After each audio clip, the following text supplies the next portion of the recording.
Hello, friends. Okay, so firstly, I hope you're having a wonderful day wherever you are. It's now 3 days after my 24-hour board game marathon, and I am thrilled to say that I smashed my fundraising target, and I'm really grateful to every single one of you who supported, messaged, shared, everything to me on that day. It really does mean the world. It was a really fun day, quite tiring, I won't lie, but great fun. And I really enjoyed the fact that I had quite a few different friends popping in throughout the day to join me in various games, which really made the day just that bit more lovely. I also am aware that I had said I was going to be doing a Q&A, but actually I haven't. One, because I didn't really think through the logistics of filming a YouTube video and playing board games for 24 hours. I just didn't sort of think the logistics through on that. Two, because I had so many people coming in, it just didn't feel right to be like, oh, I'm just going to disappear off and go and film this, because I was just too absorbed in playing the games with different people and enjoying the moment. So I didn't actually get round to filming it. I have, however, got all of your questions written down, and at some point this week or next, I am going to be going through that and sharing. For today, though, I really wanted to come on and talk to you about something I call the fumes of energy deficiency. And this is a very sort of specific response from the body to restriction, which involves you feeling energized, buzzy, and productive. Now, I want to discuss it. I actually did an Instagram post on this earlier this week. So do feel free to go and check that out. But I am going to read the caption for that post as part of this video, because I think it just summarises my view on this thing, which I call running on the fumes of energy deficiency, so well.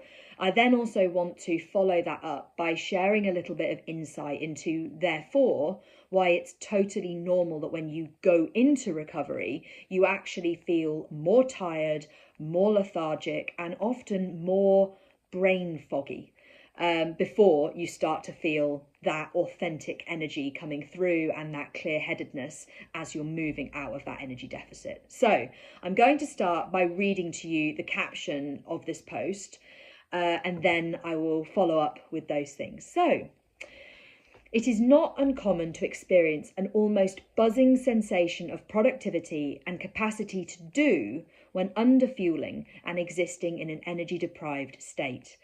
The body goes into a state largely driven by the starvation migration response of the brain, where you feel energized, focused, strong, and fine.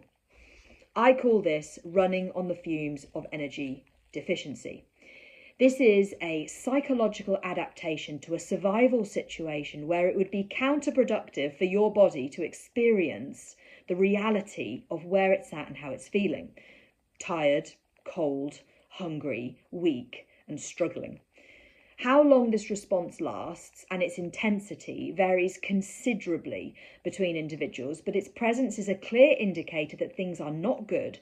And whilst it's hard to accept when you're in it, the I'm fine problem, the reality is that this is a symptom that your poor body is in starvation survival mode and is doing what it can to save you from the scarce environment that it believes you are in, that food scarcity environment. You might feel energized and strong and productive. You might think that you're fine. You might quite literally see and or feel yourself as larger, stronger, fitter, better. And you may very well be in an uber efficient busy bee mode who is just go, go, go, go, go, go, go and getting everything done for everyone all of the time. But the truth behind this state is one of energy deprivation, physiological distress, self-protective dysmorphia, and the body's frenzied survival response to a food scarce situation. Your body is in an intense form of fight and flight, and the solution is not based in thinking, the solution is based in action. And it can be very, very hard when you are in that state to see the reality of what's going on or to trust the validity of explanations such as this one. But the truth is here. And the solution is in taking action to show your body that this environment is safe, that you can heal, that you can stop, that you can rest, that you can eat without restriction, and that you can heal. That the migration is over and that your body's starvation response is no longer necessary. So, that post summarised my view of something called running on the fumes of energy deficiency. And as I said, it is that buzzy, productive, energised feeling, that hyper productivity that can be a side effect of being in an energy deprived state. And what I wanted to add to this in this video is an awareness of the implications of that mode in terms of when you then go into recovery.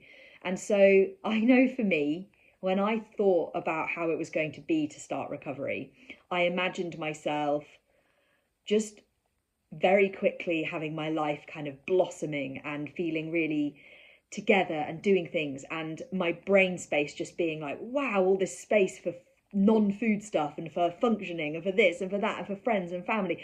And the reality was that I went from being this kind of hyper productive, busy bee conveyor belt existence shell to exhausted, absolutely exhausted.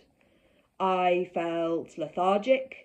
I felt very, very brain fogged. I felt like I couldn't really even string sentences together.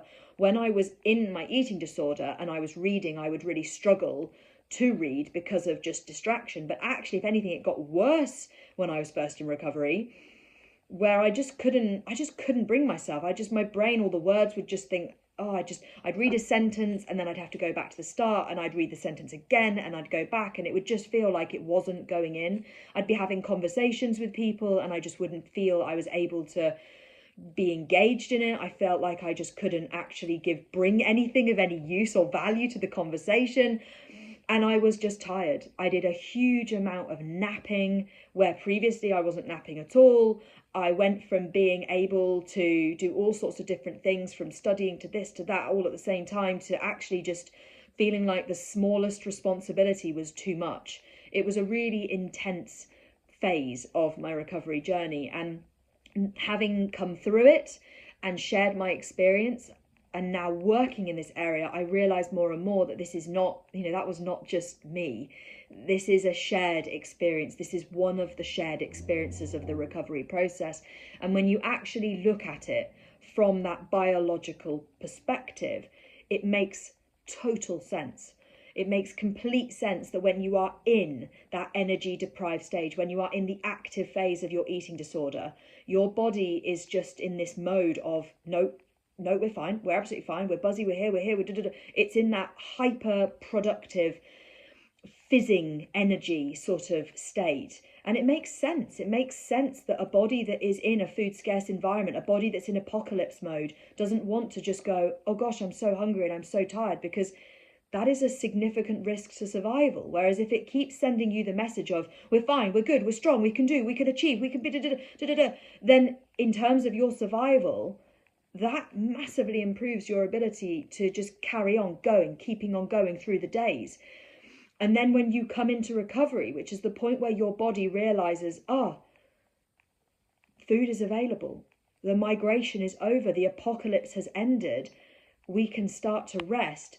All of that time that your body has spent in that hyper productive state, that fizzing, energized state, all of the tiredness which was there in the background hits you like a bus, and you're like, oh my goodness, I'm so exhausted. And that can be really challenging psychologically and emotionally, because you're doing all of this amazing work. You're challenging the need to engage in compulsive movement. You are eating without restriction. You are breaking through rules. You are doing all this stuff, and you feel more tired, more disconnected, more brain fogged, more there than you did in the eating disorder. And it can really, really be a very challenging time to come to terms with that. But I want you listening to this, if you relate to anything here, to know that you are not alone in this, that your body is not broken, that there is nothing wrong with what you are experiencing, and that actually, I thought Nora's about. Oh, she is. Go on. that actually what you are experiencing is a totally normal part of the recovery process and something that you need to lean into, embrace, and allow your body to go through in order to come out the other side.